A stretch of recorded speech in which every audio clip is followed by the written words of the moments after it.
It's been successfully 0 days since I got sick. But we kinda have to talk about this one. So, a few days ago we got an official video from Riot talking about Skarner's lore, where they didn't really go through his entire lore, but it was more of a preparation to let people know that his lore is gonna be different. Also, Riot probably released this video to let people know that they are taking their lore seriously now. As to how much that will actually get to the audience, we'll have to wait and see. The thing is, given how Arcane changed the entire background of Hextech, and given how Skarner had his roots around Hextech before, his lore pretty much had to be wiped in order to keep Arcane canon, which is where some people got mad. Now, I do believe people got mad for the right reasons, but it's not like Riot made a big mistake. There is honestly a lot more to what is happening here. So, let's dive into the video Riot released. The video takes us into the Bwat Brew at Riot headquarters. Yes, I actually show this place to people in my own video, which is also where Riot records all of these behind the scenes videos. The same thing happened with Naafiri, for example. I just wanted to mention this because for some reason, some people got offended that Riot recorded a Skarner video in a Bilgewater pub. We can safely ignore all criticism related to that. At least the rest took it as a joke. Now the video starts with the senior narrative writer, Riot Apothecary, who mentioned that for a very long time she wanted to write a horror character. Because before this she mostly worked on the cute ones, and she never really got a chance to work on something terrifying. And the team figured out that the right time to jump into that might be with Skarner. And jokingly they called his story Scorer, or Skarner Horror, which is something some people didn't like.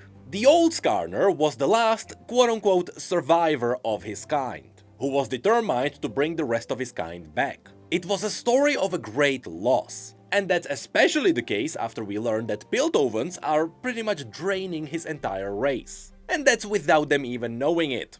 Or at least the majority didn't know. Which is also a story some people actually related to. So when you compare this story of a loss to a horror story, where it is suggested that Skarner is the monster, you can already start to feel some of the disconnect. However, here people also have to keep in mind that some of the horror elements can come from the good guys. In fact, if you go back to the very beginning of Skarner's story, how many of you remember Skarner slaughtering hundreds of miners in the Crystal Scar? Now yes, he was technically defending himself, but turning those people into ribbons of blood definitely had some horror elements. So in my opinion, this point alone is not something I would get mad over. But then, the video continues. Right as the lore explanation begins, we actually get a quick teaser for what might be a small cinematic. Though you can see that these are in-game assets, so it's possible that this is just a scene from the spotlight. If you look around, it does look like the portals that would be surrounding the fountain. So maybe there will be a slight change to the Summoner's Rift? Or is it possible that this is related to the summer event? Well, in the past, Riot did make some of these in-game assets for trailers before and then never used them in-game. Which means that we are riding on copium again. Anyway, on to the lore. As is explained here, Skarner is over 10,000 years old Breckern. He is the longest serving and founding member of Ishtal's ruling castle, which we know as Yuntal. Since he was there from the very beginning, he played a key role in this region's history. And he was there for every decision that was made, including how Ishtal decided to isolate itself from the rest of the world after Icathia was destroyed by the Void. And his primary motive is to protect Ishtal at any cost. After which we learned that as Skarner witnessed what was happening to the world, he got slowly paranoid. Here Riot showed us the war in Ionia, the gangs of Zaun, the Noxian conquests, the Mage rebellion of Demacia, and even the Noxian invasions of the Ishtali jungles. All of these are likely some of the events that justified Skarner's decisions. Because in all of these, mortals simply craved for more power, and they were ready to destroy anything in their path. But as Skarner became more and more paranoid, he started twisting things in his own head. After which, Riot teased a bit of a twist. Apparently, Skarner is hearing whispers that are telling him to end Ishtal's isolation. Now, as of right now, we don't know what these whispers are. It could be just the local Ishtali teasing him. Or it could be the Void trying to trick him. But of course, he doesn't trust the voice because of his paranoia. And this is where the horror element comes in. What makes Skarner scary is not his size or his brutal strength. It is the fact that he is strong and paranoid. So even his best intentions can get twisted. And after hearing this, you may realize that Skarner is not really as horror-driven as people might have thought. Skarner is a good guy, but because of his fear, he gets things mixed up in his head. Now, before we dive into the big talking point that circled the internet, I'd like to very quickly chip in with my own thoughts. I honestly think this new story is not bad. Yes, some people boil it down to him being a paranoid boomer, which, to be honest, they are right. But the premise of the story is really awesome. You have this almighty being trying to keep its region in isolation. And that's while mortals such as Kiana are trying to get out to explore the world. The thing is, what can Kiana do here? Just sneak outside without Skarner noticing? Try to convince him against his paranoia? Or fight Skarner? The story development has massive potential, and Ishtal needed it. Ever since Kiana was released, not much happened in this region. Not even Melio could help. So I see this story as a big positive for Ishtal. Now the sad side is that the people who really liked the old story just witness it being completely wiped. And that honestly sucks. Because the old story was really good too. Although I would argue that Skarner's old story was good because of the Breckern and because of the story related to Hextech and Camille, not because of Skarner himself. And in fact, that's where the video dives in next. They start by talking about the recent decision to make all of League's lore part of a single canonized universe, with the main point being Arcane, a series that became the most popular piece of media on the entirety of Netflix, which also had a story with big differences from what we had in the past. Mainly this means that because of Arcane,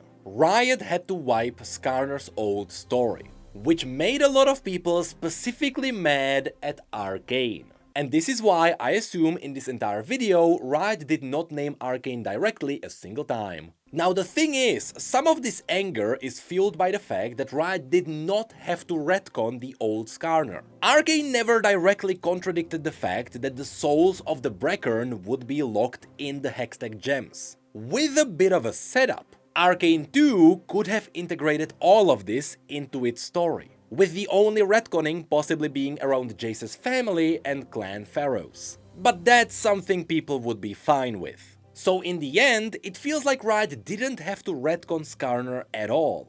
And what they did was to go the easy route of starting over, which also indirectly turned Seraphine into a very confusing character. But even in this video, Riot recognizes all the issues. They mentioned that rewriting Skarner was terrifying because they knew people like the old story too. And they didn't want to disrespect the old love for Skarner. Which is why, as they put it, they turned Skarner into one of the most important members of Ishtal, which should elevate him to a whole new level. But at the end, they again state that they know it is still gonna be a different story from what it used to be. After which, the video kind of wraps up. They hope that people get to enjoy the new Skarner, and that people get to recognize his new kind of importance, and they hope the new lore becomes worthy of the character people got dedicated to. So, did that happen? Well, kinda. The big issue is that there are some old school lore enjoyers who are angry at the changes. But at the same time, there are some new people who didn't know about the old lore who like the new story. So while the lore changes totally missed what the veterans liked, it created something great for all the new people. And this is why I am totally indifferent on these changes. I really liked Skarner's old lore, especially with the connections to Hextech and Camille. People may even remember me saying that Camille's story is one of my favorite of all time. And that's with the connections to the Breckern. Not to mention that the old Singed was my favorite horror character in this entire universe. And now he's gone because of Arcane. So yes, I see how brutal the downsides are. But I also recognize that this story has an awesome premise, But mainly, I understand that the decision to make one canon Runeterra is aimed at the broader audience. To be real, I know very well that when it comes to the lore of League of Legends, nobody read it. Recently, there was a clip from LCS where people got to talk about the lore of different champions, and it all sounded made up. But that's not the fault of the people not reading the story. That's the fault of choosing wrong media to tell the story. By making sure Arcane is canon, the lore is gonna reach a much broader audience. And I really mean, while the story was read 1,000 times before, by watching Arcane, the story will reach 100,000 people. This is still just an example, because in reality it reached millions of people. Which is why I see both sides of the story. And it sucks because seemingly there is no win for Riot here right now. And I say right now because when Arcane 2 comes out and it is good, I'm gonna assume people are gonna forget about all of this. But if it's not good, all hell will break loose. Now of course, after this video came out, people got to talk about this on Reddit, which also made some writers pop up and give us more context. Here, Lexical gave us a good read, which calmed down some people, but also made some others really mad.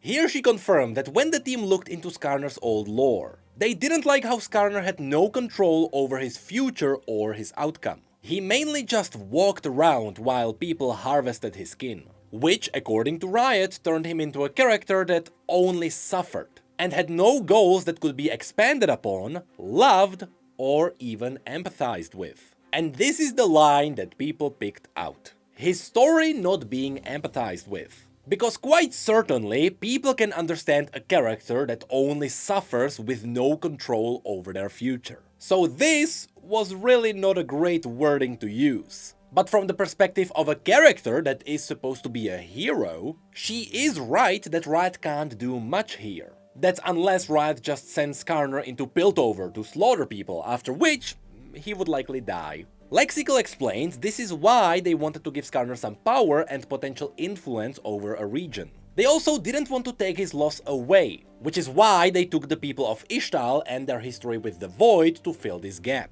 After which, Lexical also dived into the topic of the one canon universe decision. Apparently, there were ways to keep Skarner's old lore intact, but in order to make sure it really fits in, they would have to rewrite a lot of his story, which is also linked to the stories of other characters, such as Victor, Jace, and the entire idea of synthetic hextech. And it would all slow down Skarner's development even more, especially since they would have to make sure it links up with the story of Arcane 2. Also, you have to remember, Skarner was in development as this decision of one canonized universe was being made, so the team didn't even know what would happen to the story at that time. And in order to get Skarner into players' hands, they simply had to go with the other route. Which is where this entire debate kinda ends. So, Skarner lost a story that was really good, and which was a setup for a really big part of Runeterra. And it was changed for another good story with a promise that unfortunately has nothing to do with the story he had before. And that's all at the outcome of getting League's lore into the hands of more people. Again, it really feels like I stand right in the middle on this topic. I understand that Skarner's lore didn't have to be retconned, and Riot could have pulled it off better. But I also understand that with the decision of one canon Runeterra, Skarner was in a really tough spot, and that ultimately the story should still be good. Although, I still really wanna point out one weird plot hole. You see, Breakern are an entire race, which Skarner is part of. So there had to be more Breakern around, right? There is no way Skarner was the only one. Have you seen how big Skarner is? Where are they hiding?